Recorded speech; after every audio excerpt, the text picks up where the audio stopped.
भारतीय संविधान का अनुच्छेद 14 आर्टिकल 14 हमें समानता का अधिकार देता है।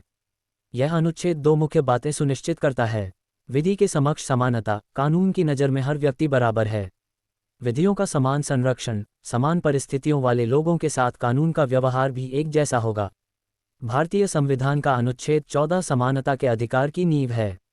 ये सुनिश्चित करता है कि भारत के राज्य क्षेत्र के भीतर किसी भी व्यक्ति के साथ कानून के आधार पर भेदभाव न हो। अनुच्छेद 14 की मुख्य जानकारी इस प्रकार है।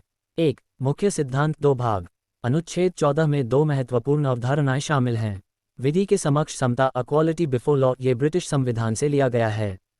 इसका अर्थ है कि कानून की नज़र में सभी समान हैं और कोई भी व्यक्ति कानून से ऊपर नहीं है, चाहे वह अमीर हो या गरीब, अधिकारी हो या आम नागरिक। विधियों का समान संरक्षण, इक्वल प्रोटेक्शन ऑफ लॉज, यह अमेरिकी संविधान से प्रेरित है। इसका अर्थ है कि समान परिस्थितियों वाले लोगों के साथ कानून का व्यवहार भी एक जैसा होना चाहिए। 2. यह अधिकार किसे प्राप्त है? यह अधिकार भारत के नागरिकों और विदेशियों दोनों को प्राप्त है। यह न केवल व्यक्तियों पर बल्कि कानूनी संस्थाओं जैसे कंपनियां या निगम पर भी लागू होता है। 3. उचित वर्गीकरण का सिद्धांत, रीजनेबल क्लासिफिकेशन। अनुच्छेद 14 पूर्ण समानता की बात नहीं करता, बल्कि उचित वर्गीकरण की अनुमति देता है।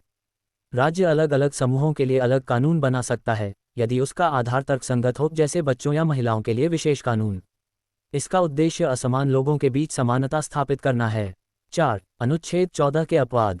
कुछ विशेष स्थितियों में इस नियम के अपवाद भी हैं।